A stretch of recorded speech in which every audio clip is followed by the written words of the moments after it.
Whether you are talking about creative or narrative nonfiction or fiction, you can mine your own life for stories. It's not just for memoirists, it's for every kind of writing. And when you don't know something, you fill in with the research. That is what we're talking about today on the WriterSpark podcast with Lynne Golodner. So grab a cup of something tasty and stay tuned. It's a great conversation with a fascinating woman, the very accomplished Lynne Golodner. Well, welcome, Lynne Golodner, to the WriterSpark podcast. I'm so glad that you're here. Thank you so much for having me. I'm thrilled to be here. So I'd like to launch into your origin story. So you have an interesting background. You do your own podcast. You've written a lot of nonfiction. So why don't you start there? Tell us a little bit about yourself and then what led you to fiction and your latest book. Yeah, so I've always been a writer. My mother says I was 6 years old when I started, so I'll have to trust her at that. I would carry around a little journal with me when I was a young girl. I would write down little notes and skits and stories and poems. And writing has always been how I make sense of things, how I figure out what I think or believe, and how I process what's happening in the world around me. So it's both a tool and a talent, I think. And I started my career as a journalist, but even in high school, I was writing for the school newspaper. I wrote for the local newspaper as a freelancer when I was a teenager. Same thing at University of Michigan. I wrote for the Michigan Daily, but I also freelanced for the Ann Arbor News. So I was always writing nonfiction, telling people stories, like curious and taking notes and interviewing people and just sort of like wondering, where do you find meaning and what is special to you? And I've always been fascinated by that. I also think it's how we live in community, by learning about other people. So my writing has sort of been, I guess, my open door to the world. And all of my other books. So I have 8 books that came out before Woman of Valor, 6 nonfiction, and 2 collections of poetry. I did a Master of Fine Arts in Creative Writing and Poetry. And all of those were just sort of outgrowths of my curiosity. Like, I'm wondering about this, and there's no book on it, so I'll write the book. And, they were sort of labors of love, passion projects. I never expected to make money or do anything with it. But I always wanted to write fiction because I like reading fiction more than any other genre. And so even at a young age, I would try. I didn't think I was very good. But in the year 2000, I wrote my first novel. I was really proud of myself for writing it. I thought it was the best thing ever. And I gave it to like 5 writer friends and said, what do you think? What do you think? And they had lots of critical feedback. And so it like went in a drawer for about 5 years. And then I revised it and sent it back out and said, now is it perfect? And they sent a lot of critical feedback, and it's still in the drawer. And so I've been trying to write fiction for a very long time. And I even started, I guess, the bones of Woman of Valor in 2011, but I didn't come back to it until 2021. And I think that my writing had matured and developed enough by then, as well as myself as a person. You need a lot of patience and perseverance to write a novel. And so I think that's just, sort of the combination that had to happen for me to get there. And now I'm just like going full charge ahead. So that's how I got to fiction. That's awesome. Well, congratulations on Women of Valor, first of all. So it's a very internally driven story, right? You've got your heroine who's got a lot of internal conflict going on rather than a lot of external conflict driving the plot. So let's just start there before we launch into our topic, which is mining your life for stories. But it's hard to write a really internally driven story without obviously there's balance and obviously there's external things going on that are driving the plot, but I don't know if I could write a book without a murder. I need that sort of external element that helps propel things. So let's just speak to that first. Yeah, sure. So I think I wanted to do a story about a really compelling woman and her personal growth, her internal conversation that led to the building of her identity. I think it's very much about who Sally is as a woman, as a Jewish woman. And she's carving out an identity that's new to her when she's in her 20s. And I think that's unique and unusual. And I think one of the things that I loved about creating her was that she really was making deliberate decisions about who she wanted to be and how she wanted to live, which I don't think many of us do. I think we sort of just go according to what we're given when we're growing up. So that was really fun. But I think a lot of people when they write a first novel, it's a one character point of view. It's just much easier to stay with one character throughout. Mhm. And I think that building scenes and writing action are, of course, super important, but they take more time and effort, which I think Woman of Valor has. I think there's lots of scenes and lots of interactions, but this is Sally's journey. And, really about finding love and living a life that she loves. And so um, I think that's where I cut my teeth. My next novel, which is in final revision stages right now, has four different points of view and there's still a lot of relationships. I mean, I write a lot about identity and relationships and love. That's what I write about. But Mhm. there's four different perspectives. There's a lot of things that happen. It's a lot more like webs of characters and relationships and backstory. And there's a little magical realism even. So I think I Ooh, love it. cut my teeth out with Valor. Yep, and then I took a step up with the next one. So yeah, I think that's probably what it was. And what is that one called, and when will that be released? Well, I haven't announced the title yet, so I can't do it quite yet, but Okay. it's going to come out in 2024. And so it'll be announced the title and the cover reveal in like the early part of 2024. And I Okay. don't know yet what month it'll be released, but I'm super excited. So, yeah, Yeah, I am too. It sounds right up my alley. Four points of view and intertwining all of that together in a really cohesive narrative. It is challenging and ambitious. So, it good is. job. I hope Yeah. I've done it well. Fingers crossed. You'll have to let me know. Okay. So let's jump into our topic, which again is mining your own life for stories. So let's talk about your novel and what elements of yourself and your life helped create that fictional plot and that character and that the internal journey that she's on and all of it. Yeah. So I am a strong Jewish woman. That's always been my identity, but I was raised pretty secular. And in my 20s, came to Orthodox Judaism, and I was in that community for about 10 years. I'm not anymore. So I like to say I've sort of spanned all the denominations of Judaism. And now I just say I'm just Jewish, um, I sort of take a little bit from all and I reject a little bit from all. Um, but I did spend 10 years as an Orthodox Jew. And so I know that community really well. I will say that this is not based on me, this novel at all. Lots of people want to see it, but it's not. Um, there are a lot of differences. Like, for example, Sally's part of a more religious Orthodox community than I was. I was in what's called modern Orthodox, and it's sort of straddling like the mainstream world and the Orthodox world. And so it's a little bit different. And Sally is fully in hook, line, and sinker, and she wears a wig and she wears only skirts and long sleeves. And she's really in. Um, she's in a very passionate marriage with the love of her life. My Orthodox husband was not the love of my life. He's the father of my children, but he's not my husband anymore, and we're friends. But there's that. I've never lived in Chicago, so there's a lot of research for that. And I am definitely not a runner. She's an avid runner, and I had to do tons of research because I hate running. I'm I'm with athletic you in there. many ways, yes, but not a runner, not in any way. Um, so there are a lot of differences. And the other thing too is that I left Orthodoxy because it just didn't resonate fully for me.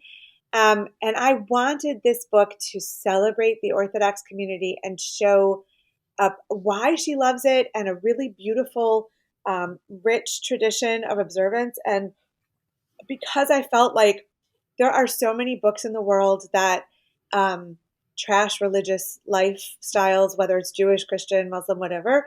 Everybody's trying to escape it. And I thought, I don't really need to add to that. I don't really want to disparage, and every community has good and bad, Hmm.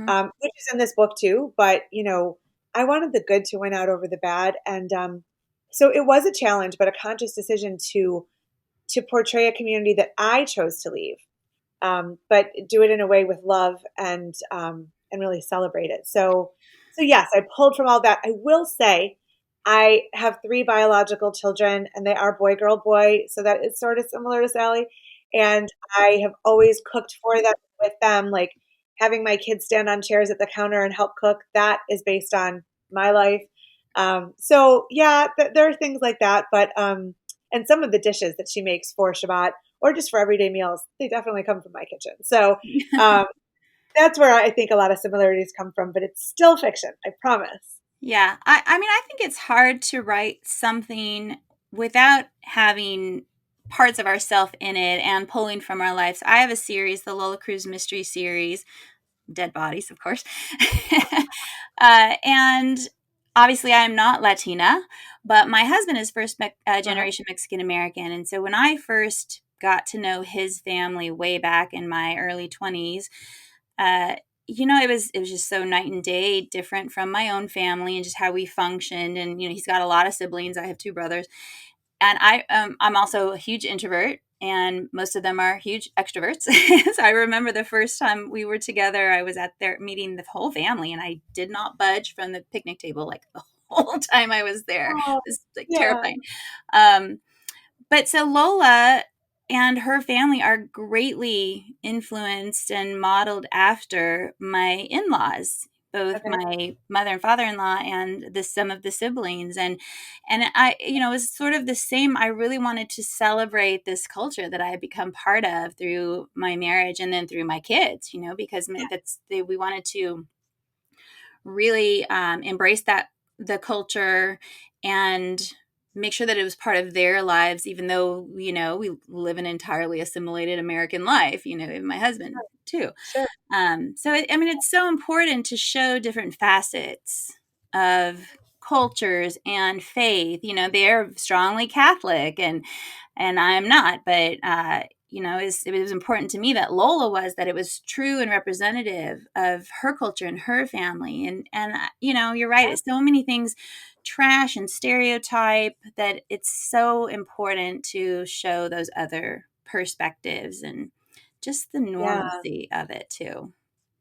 Yes, and I think you're so right about how we do try to pull from life to create beautiful stories. Like Sally's relationship with her grandparents. I mean, I was really close to my grandparents, and so that's a lovely part of what I think of as identity and family and community, and so I think taking from real life to write stories. I mean, I think we all do it, whether we do it consciously or not, Right. because you write about what you know, but you also should be researching and filling in and learning what you don't know so Hmm. that the whole thing is believable. And even when we know things about ourselves, sometimes we've got to do the research because we don't know fully, well, where did this come from? And let me learn more so that there's some depth of context in the story. And so I definitely did that for Woman of Valor, and even more so for the next novel because it's, I think I'm sharpening my skills, and so now I know what a novel needs. That I hope the next one and the next one and the next one is even stronger because I'm learning from each experience too. Yeah, and easier to write in the sense of understanding story structure. Maybe not easier to write as a whole or in the context of the plot, but I have found that with each subsequent novel, I understand story structure all that much better. Now I teach it, and of course, Yeah, too, as a coach and teacher, that yeah, when you teach something, you really have to know it, and also you learn what you know, and you're like, oh, I know so much. Wow, but it really yeah. hones Yeah. your knowledge base. It's interesting. It's really important because, I mean, I do want to take my own advice that I teach in my classes and hope that when my students read my book, they're not like, oh my gosh, she doesn't know anything. This is terrible. And so luckily, I'm so grateful that so many of my students have read Woman of Valor and they just love it and have been texting me like, oh my God, I couldn't put it down. I read it in 3 days. And that's really, really cool. Of course, then the next one, it's like, well, can I do it again? Can I? But I will tell you in terms of this topic of mining your life or story, one of my daughters, who I'm super close to, she's convinced that every book I write is completely about like my family, and so she hasn't read them, and I don't think she will. She doesn't love to read, but Woman of Valor, when I told her about it, she's like, "Oh my God, that is so us." And then this next novel, which has like nothing to do with me or any of my life at all, she's like, oh no, that's totally this person. And that's totally, and you can't do that because it's, they're going to see themselves in it. And I'm like, really, it's not. Really, it's not, like just, but I think people who know us, they do look for something familiar in what we write because they want to see some spark of recognition. So I don't know. I guess I could say it as much as I want, but people are going to believe what they're going to believe, right? Yeah, I wrote two romantic suspense novels way back. I love them. They're based on Mexican legends, La Llorona and Chupacabra. And my husband, every time it was brought up in any kind of conversation with other people, he always gave the disclaimer that has nothing to do with me. It is not modeled, not modeled after me at all. Nothing to do with it. I'm like, honey, you should want that to be. He's Yeah, he's a very good exactly. guy. That is so funny. I Yeah. love it. Yeah. Well, I could say that any of the passionate scenes in Woman of Valor or the next novel definitely modeled after my husband. So I'm remarried very happily. And it's like, yes, we have a loving relationship and we have fun together. And so that has become a model for relationships that I write about. But, are the characters him? No, I don't think so. I don't know. So yeah. Yeah, no, because don't you find that the characters ultimately they just become who they are. They might start with a nugget of this and a nugget of that and a nugget of something else, but ultimately the more you write and then go back to the beginning and refine, they are their own people. Yes. Yeah, definitely. Yeah, I think so. And the characters for me come to life. And I know a lot of fiction writers will say, you get to a point where you get so sick of your story. I've never gotten to that point. I'm always fascinated. And then I'm like, oh, I wrote this. How cool. But the characters, they take shape and dimensionality and it's really fun to know them and to see them pop up again and take you on surprise. Like I will say, Woman of Valor, I wrote by the seat of my pants, and I learned that I can't do that when it comes to a novel. So for Yeah. the next novel, I spent a month mapping it out before I started writing, and I felt much more confident and ready to sit down and write it. But even with that outline, that character sketch, all the stuff that I did, they still took me by surprise. They were just like, "Oh no, we're going in this direction," and I'm like, "Okay, fine. Let me write a note so I can update, so I can remember." But um, that's really fun too about writing novels. Like, yes, you direct them, you shape them. They do speak to you, and they do take on a voice of their own as well, and that's just really cool. Yeah, I've done some podcasts on that with various people. Spoke about that actually in great length with Catherine Ramsland, who's actually she's a forensic. She's like a forensic scientist, but anyway, she's in forensics, Uh-huh. and she's consulted on Bones and a variety of different television shows and things like that. But she wrote a book called Snap, and it's all about those sort of aha moments. And when we were talking, I was like, yeah, that was entirely the process when I wrote my Book Magic series, which is Mhm. about a bibliomancer. It has this 2,000-year-old curse, Irish deities, and I had the general plot over the course of 4 books, and I knew essentially where it started, sort of some things that had to happen and how it had to end. But Mhm. throughout, as I did research, I had these moments that I thought, oh my God, this is wonderful, brilliant, perfect. I never could have plotted it in a million years on my own because I didn't have that information, right? Yeah. And so that's kind of what you're talking about with researching to fill in the gaps that you don't know. So you're pulling things from your life, they're influencing this or that in your story. But as you dig into research, that's when real magic can happen. Yes. Yeah. Well, and I think it opens things up too. So, you know, um, it felt really empowering to learn the streets in Skokie, Illinois, and sort of map that whole scene of where they live. And then I even did research, and it's a very strong Jewish community, and into the architecture, like what style of houses, and why are they built that way, and what are the parks near Lake Michigan? And it was like I felt like, okay, I'm in the story too. Finally I have that information. My next novel takes place partially in Michigan, partially in Scotland. And I live in Michigan, and I visited Scotland a few times to do the research. But just doing, some of the research, because it takes place about 10 years ago, um, I was like Googling, what beers were popular that in 2014, or just like different Scottish foods or like names even that were popular at the time that the characters were born and all of those things. So I think that makes it become more real, but also it gives the writer more confidence about, knowing how this story is going to unfold and that I have everything I need to write it. So research is just one of the best tools. I mean, I don't, and it's easy. We have the internet. So just look up, baby names in the year or whatever. And now you have something to choose from for your characters. So that's really cool. What is the connection to Scotland? What made you make Scotland a part of your story? So after I turned 50, I started doing month-long trips somewhere. So I would go to write and just be in a place as opposed to being a tourist. And the first one I did was to the Scottish Highlands, and I rented a house and a car, and I was there for a month, and it was amazing. And I wanted to write something about Scotland, and so I was trying to figure it out. So actually, that started with research, and then I based the story on some historical figures that I found, even though it's a contemporary novel. And and I have this pull to Scotland, and I don't know what it is because I'm like, so after I came home, I did Ancestry DNA because I'm like, maybe there's a shred of me that has some Scottish, anything. Half of No, a percent I somewhere. have to tell you, like 98% Jewish, Eastern European Jewish. And my kids were like, Mom, what did you expect? Like, this is, like you're not, there was a 1% Baltics and 1%, what did they call it? But basically, it was a little bit of Scandinavia and they included England in it. I said, okay, I'm going to claim Viking. I'm going to claim 1% Viking, There you And go. they went to Scotland. So, like, maybe, but my kids are just like rolling their eyes. No, Mom, no, you're not. You're totally Eastern European Jewish, out and out. Like, just there's no way around it. And I'm like, okay, I was hoping for some lineage, but yes, I'm drawn to it and I can't tell you why. So, Huh. yeah.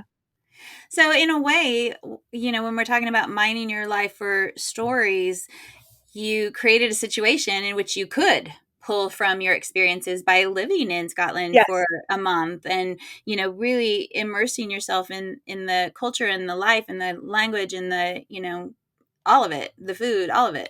Yeah, so I did, and it was amazing. And then so as I was writing this book, I realized that the way it was going, it was really going to stay more in Edinburgh, and then like just sort of like just north of it. But when I was there a couple of years ago, I was in the Highlands, and I'd been to Edinburgh, but like 20 some years ago.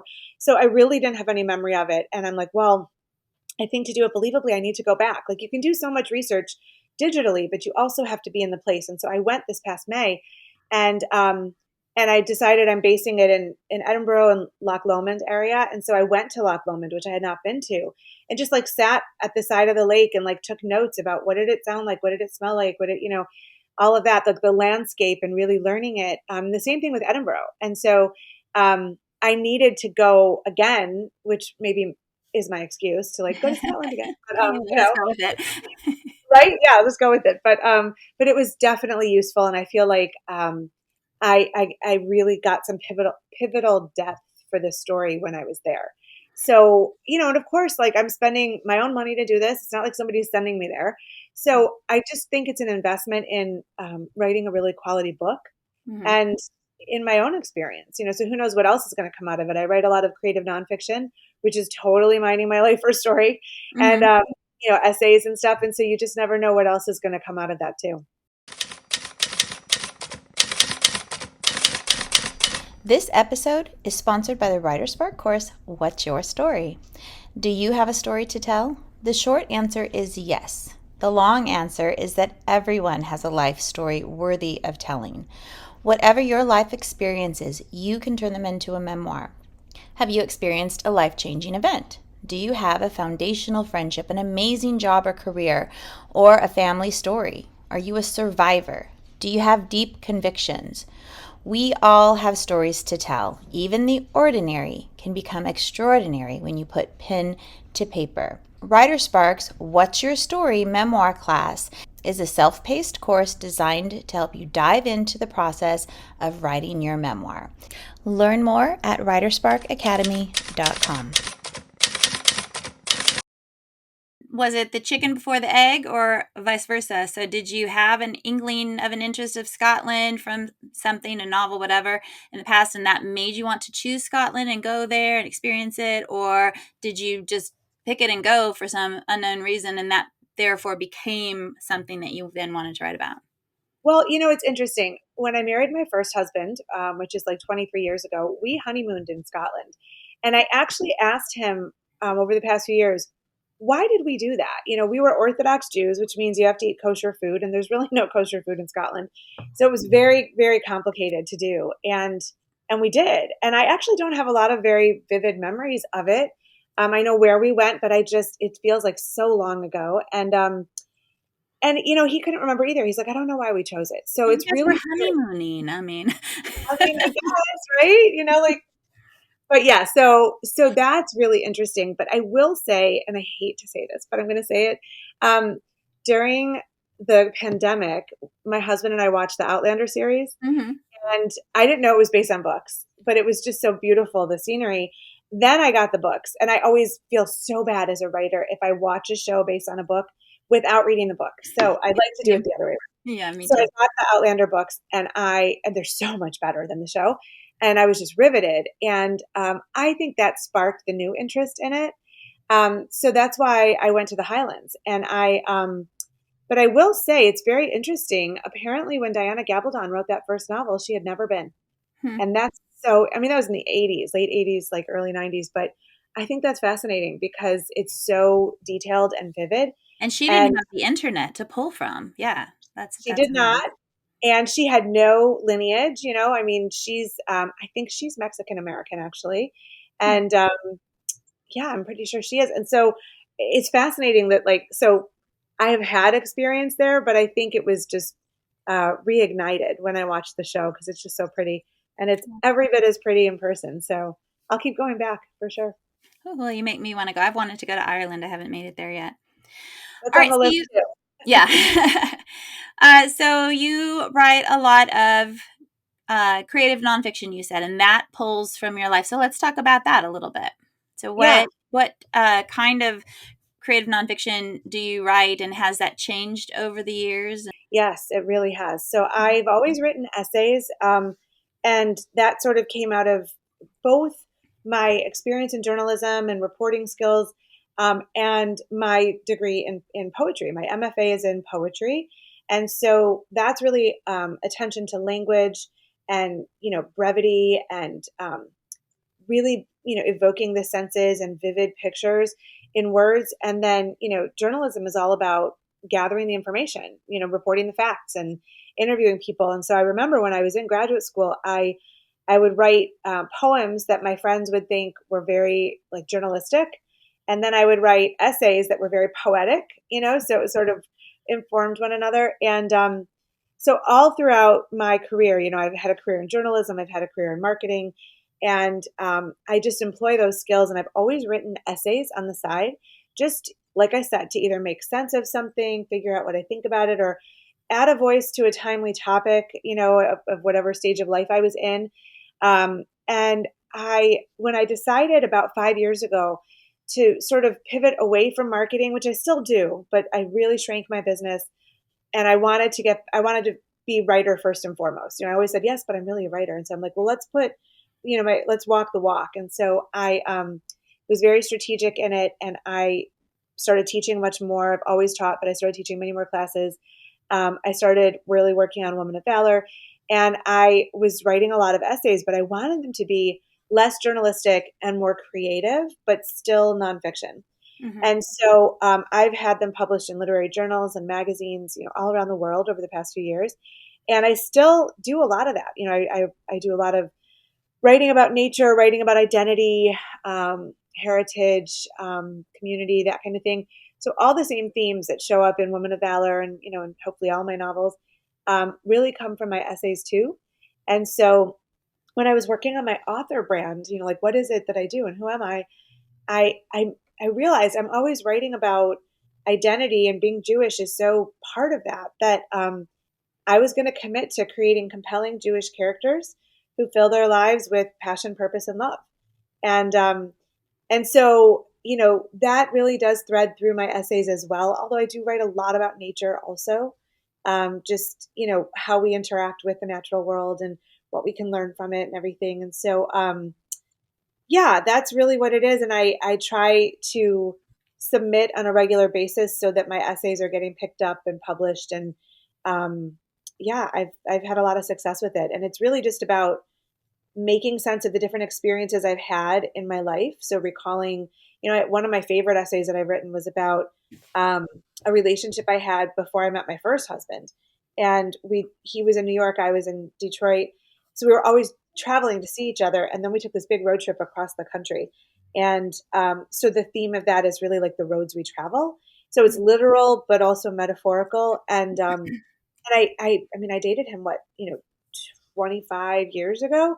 So this is not the recent past, but I feel like when I get some distance from a part of my life, I can see it clearly and then I can make a story out of it. And, like I will say, when I lost my father I guess it was, what year did he die? 2020. Yeah, early, like the second day of 2020.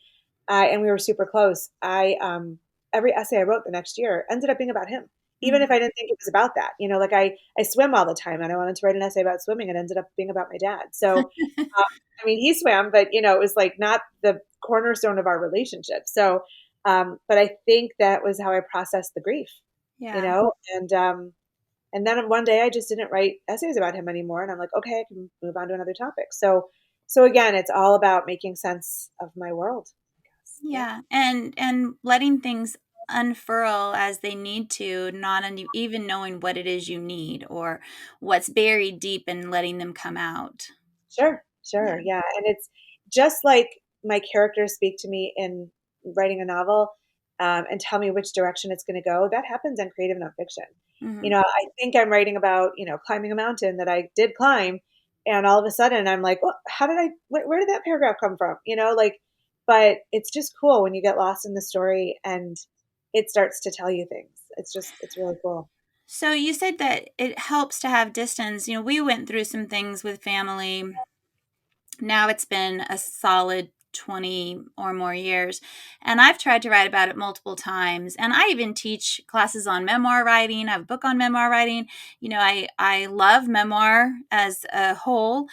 But that particular time in our lives, because it was really difficult, I've never been able to write about because Mm, it just brings up too much and yeah. it takes me back there. And I think that I've moved past it. And then all of a sudden it's all right there again.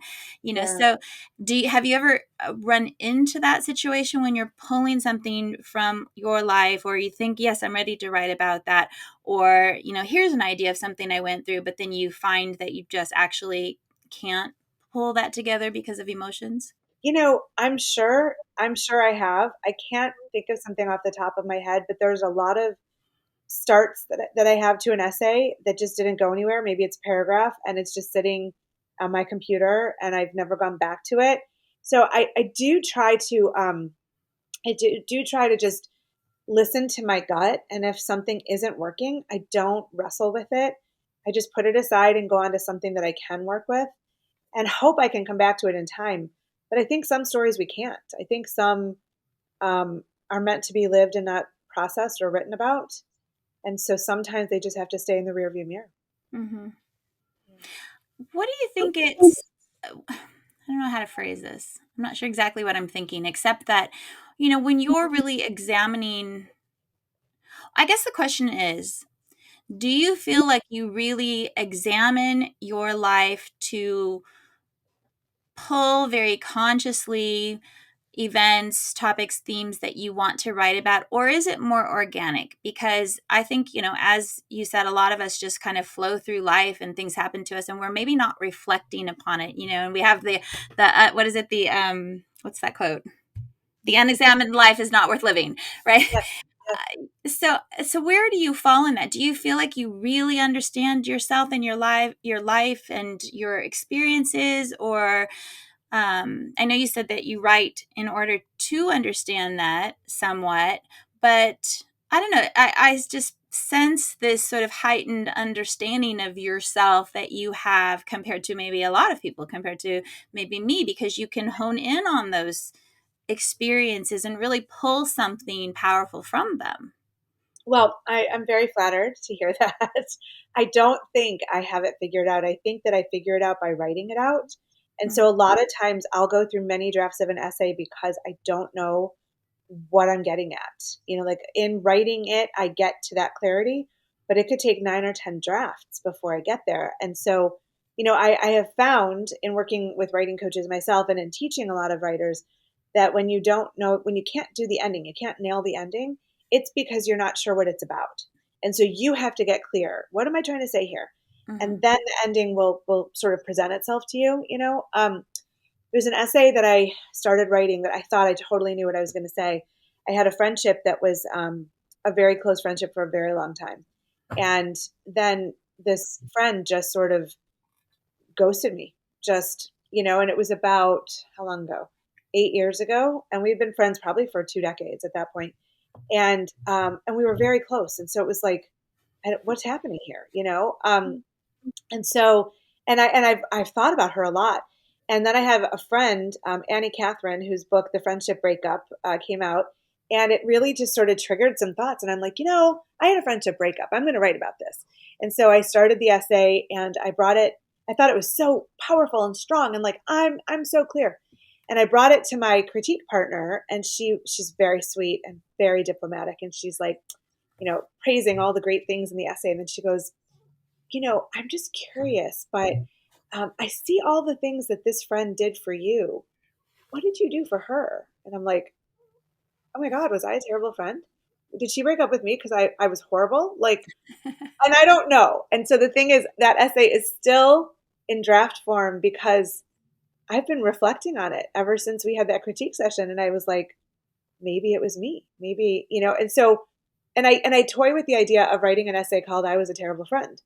I don't know if that's true. I don't know, but I think it begs scrutiny. And so I need to wrap my head around it before I can really finish that essay. So I don't think I have it figured out. I think I write to figure it out. Yeah, the fact that you want to figure it out, I think, is important to note, though, because, again, I think so many of us just float through life. My daughter had a recent friend breakup, actually, and it's been so terrible. And we had, brought her into our family, too. And we've reflected a lot on what happened, and we've not come to any conclusions. I mean, you can hypothesize about what happened, but you can't ever necessarily know it. Yeah. I don't know that I'll get any deeper because I don't know. I don't really feel like writing about it, but you want to, you want to understand. And I think that's an important distinction, between kind of processing through something, denying it altogether, or delving into it so that you can figure it out. Yeah, I have no trouble writing very openly about myself and my life. And a lot of people are uncomfortable with that, but I'm an open book. I really feel like um, I want to understand. I'm not ashamed or embarrassed of any of my experiences, even though I've made tons of mistakes. And I think that when I write about it, I gain clarity and I could help somebody else who maybe has gone through the same thing or is going through it and doesn't understand it. And I always tell my students that, if one person is changed or feels less alone because of something you wrote, then you've succeeded. And hopefully more than one person. But that's why I do this. Like I do it to start a conversation with people, to be in community and to, really understand our own human frailties, I guess. And I put it out there so that we can do this together. Because, there's really no new story. I mean, we're all doing our best and we're all making mistakes, and I think we understand not only ourselves better, but then maybe other people in the world around us. And especially looking at the way the world is today, I think that that's the only way that we actually bridge divides and close these gaps is by understanding ourselves and other people and what motivates that. Yeah. And when you're writing things about yourself, I think part of it is understanding why you're doing it. And as I said, I teach memoir courses too. And one of the things we touch upon is the fact that, as you said, there is no news story, and we have these universal experiences, this collective unconsciousness. And when you're writing something, it's kind of like in the classroom. If one person has a question, 10 other people probably have it. They just don't want to ask, right? And it's Yeah. the same thing. If you're writing about this truth or this experience that you had, but all of these other people, it's going to resonate with them, and they're going to be able to learn from it, or experience those emotions, or process something they hadn't processed before, help them understand. And that's a huge part of it. Yes. Yeah, it is. And I do feel like it's a very important quest, this creative nonfiction writing and frankly, even fiction, um, because we learn more about ourselves and become multifaceted and better adjusted human beings when we see a story on the page that may not be ours, but in some way we take something from it. Mm-hmm. And I think that it's one way that we can connect across divides. I love reading books about different cultures, different ethnicities, because I may never actually get to be in that community. And so this way I can learn about it and I feel like I understand people better. And I hope that's the case for Woman of Valor because, it's a particularly religious story. And a lot of people who are not Jewish have read the book and said, it was fascinating. I learned so much. Mm-hmm. And that's the point, is like I wanted to build a window into a world that many people never get to experience and in a way that built empathy as opposed to who are those weirdos, like just, you know what I'm saying? Like, yeah, they dress different. Okay, now I understand it. Or, why don't they go to our schools? Okay, now I get it. Like so that we can build compassion because again, the state of the world, that's the only way we're going to live peacefully together is if we can have some compassion for other people who live differently. Well, and I think it's interesting with this particular story, Woman of Valor, that you have the Catholicism in there too. So you're creating in a sense, a bridge, but also the Jewish Orthodox perspective on the other side, Christianity, but specifically Catholicism, which is a whole different beast. Yes. So, Yeah. so your own, I mean, it's an interesting juxtaposition of writing something so that your audience can understand this community, as you said, that you are exploring and celebrating. But then also you're showing that community's perspective on this other Yeah. community that is so different and outside of what they do. Was Yes. that based on research, your Nope. understanding of Catholicism? That was mining my life for story because in college I had a Catholic boyfriend, and I was, like I said, I was raised very secular but proudly Jewish, and so we spent a lot of time asking each other questions. Well, what does Catholicism say about this? What does Judaism say about that? And actually, I will say that I sort of credit that college boyfriend with prompting me to delve deeper into my own identity because he would ask me questions and I would be like, I don't know the answer. And he once said to me, how can you be so Jewish if you don't know anything about it? And I was like momentarily offended. And then I was like, that's a really good question. And so, that relationship prompted me to, go talk to the rabbi at my synagogue. And I even went to church with him and I loved it. And I'm like, oh, why did I love a Catholic service? Oh my God, is this a sign? And I talked to a priest and the priest was like, he wasn't trying to convert me. He was like, well, you should pursue what these questions are. And, one of my closest friends is actually Irish, raised Irish Catholic in Dublin. And we've been friends now for 30 years. And she lives in London now. But, in the beginning, when we would visit each other, she would come to America, I would go to Ireland. Um, and I would stay with her family. And I actually went to church with them on Good Friday. And I wrote an essay about it because I loved it. It was so beautiful. And it was a Taizé service, which is a town in France. And it was candlelight and poetry and music. It was really, really beautiful. And it reminded me a lot of some of the events in my childhood synagogue. And so I wrote an essay about what's a Jewish girl from the Midwest doing in a Catholic church in Ireland on Good Friday.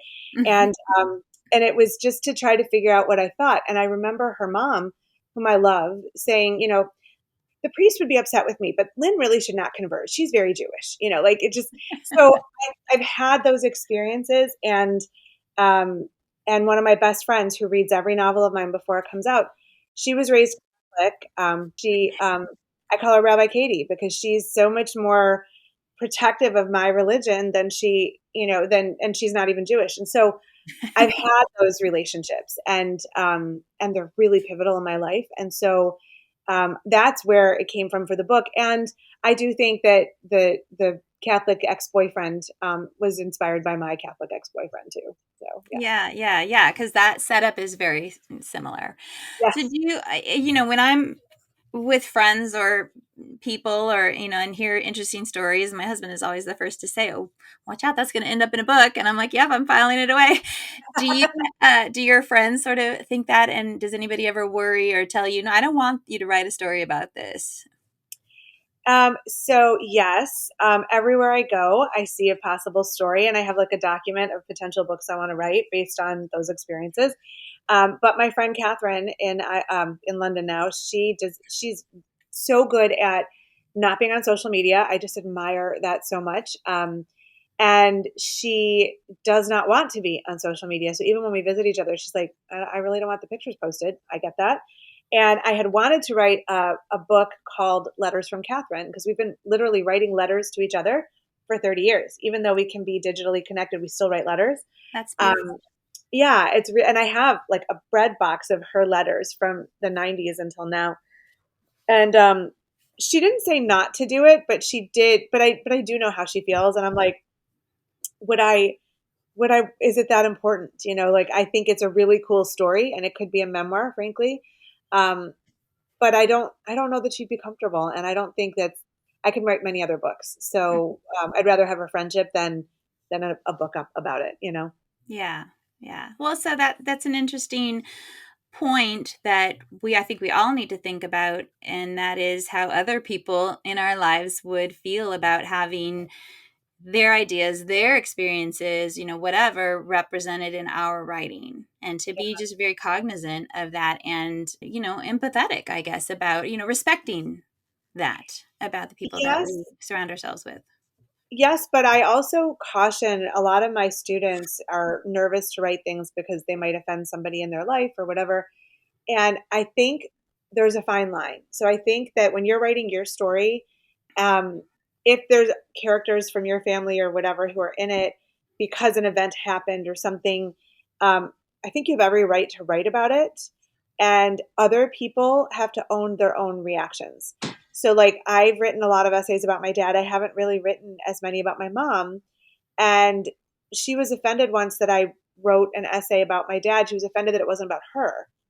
And I feel bad, and I love my mom, but that's really not something I need to worry about, because that story was about my dad, and it was about my relationship with him. And so I think that, yes, there's a fine line. Like, I don't think I'm going to write a book about my relationship with Catherine, Hmm. but, but if I wrote an essay about writing letters, and a friendship built on that, I don't think she would really mind. Hmm. Um, but I also have so many things to write about. So I do think it's a fine line.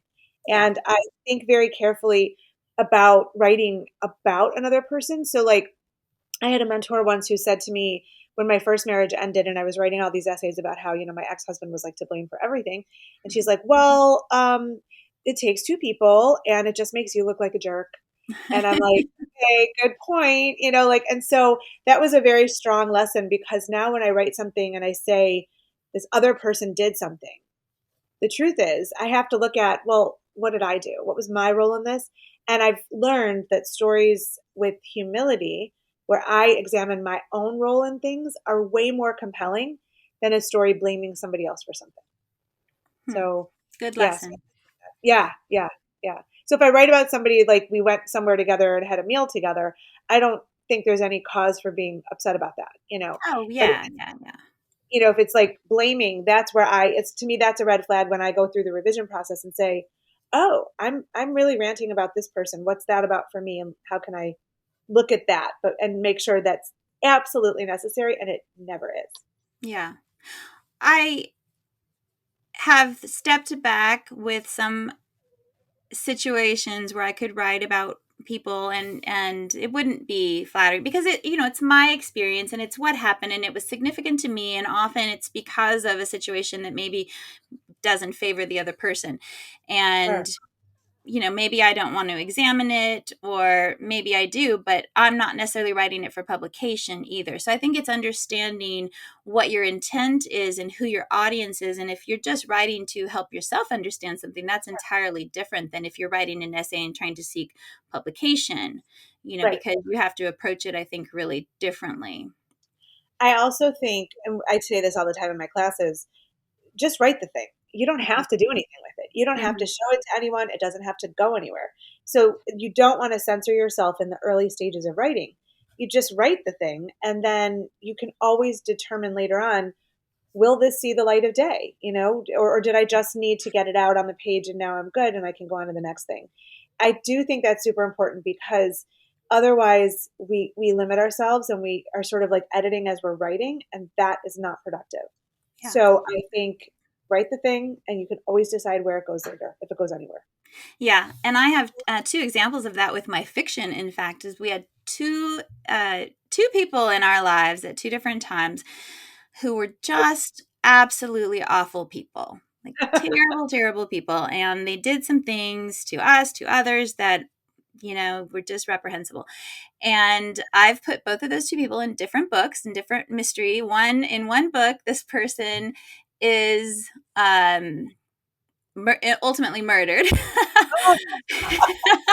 And obviously I don't use her name. I've changed things around, but she is very much, this is one instance when the person herself is very much the character in the book, where that person didn't take on her own persona and become a fictional character, because it was really based on this one person, and so gratifying.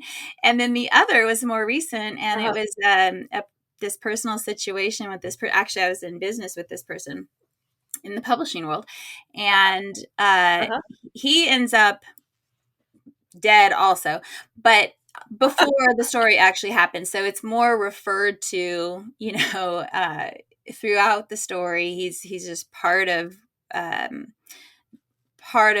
clue that helps, the sleuth resolve things.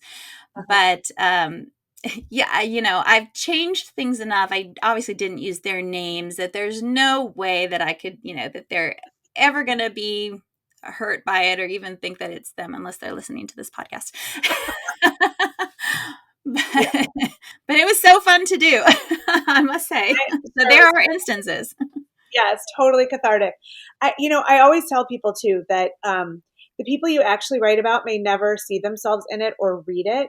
Because they're not that you haven't written about they don't see themselves will read it and say, "Oh my God, that's me," and you're like, "Nope, not at all, not me." Right? Yeah, because they're not that reflective. Right. Yeah. Right. But then other people who do see themselves in your work, and you're like, "Nope, nah, sorry, you weren't in there." So Yeah. like you can't do anything about that. People are going to see what they're going to see, and that's their issue, really. Yeah. So funny. All right, so I have one big question here for you, and that is, what do you say to somebody who wants to write, wants to pull from their life and write essays for themselves for publication for whatever reason, or even to put into fiction, but they don't know how to zero in on any particular story, where you see stories all around you, that person doesn't? And I have my own techniques for how I teach that in my writing classes and in my memoir class, and also how I approach it. But I would love to hear how you approach that in response to somebody who has that sort of a perspective, or mental block, or just a struggle. Yeah. Well, in my classes, I always do writing prompts, and sometimes writing prompts can be about something totally different, and it takes you back to something you wanted to write about. So that's kind of cool. And I do think that that's the best way to start, is by taking a class or being part of a writing community, doing something like Julia Cameron's The Artist's Way, which gives you prompts to write about every day. Anywhere that you can find just something that's going to ignite that. And then I think in time you start to see that these topics pop up everywhere. And I just think the best thing to say is, like, what are you curious about? What questions do you have? Because that's what drives me. My husband and I were in New Orleans for a wedding a few years ago, and we had breakfast at a place that had these like gorgeous bottles on the top level of the bar. And I just asked the bartender, what are those bottles? They're so pretty. And it turns out they were like a specific artist, and there's a whole story behind it. And they have the whole collection. And there are very few places that have like all 8 in the series. And so I was so curious, and I'm like, what a cool story this would be. And so I like jotted it down on my list of maybe potential novels one day about those bottles. In some way, something happens, and who knows? So like, it's just asking questions and being curious about what you see, and you never know where it's going to take you. Yeah. And to your point that you start with a prompt or you start with an idea or a memory or a thought or whatever, and you end up writing something entirely different. One of the first things that I ask my students to do is to write the story of their name. Ah, So, cool. how did you come by your name? How did your parents choose it? And inevitably, that story leads somewhere else altogether Yes. because it opens up this floodgate of, you know, people surrounded in your life at that time and what that name means to you and where that has taken you, or just it takes you off into these different directions. And it's so fascinating to read these stories, and then when we talk about them and share them, everybody is like, oh my gosh, yeah, it didn't actually end up being about my name at all, but Yeah. just a little starting point is all you need to take you somewhere.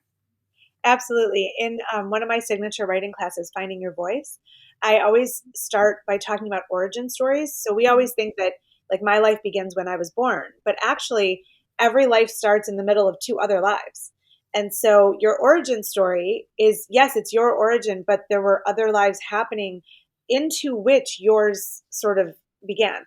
And that's a really different way to look at your parents. Like who were they at that moment that they came together to create you? And so I talk to them about writing about that origin story. Like write about, well, who were they as individuals, not as your parents? What was happening when you came into being? And that can take you in so many directions. It changes your whole perspective. Yeah. So enlightening and can be so beautiful, can open up who knows what kind of experiences and emotions and opportunities. 100%. Yeah. Yeah. And traumas and like, oh, wow, I went down that rabbit hole. So, like it could also give you understanding too. Like, Yeah. oh, this is what was going on. Oh, okay. Now I get it.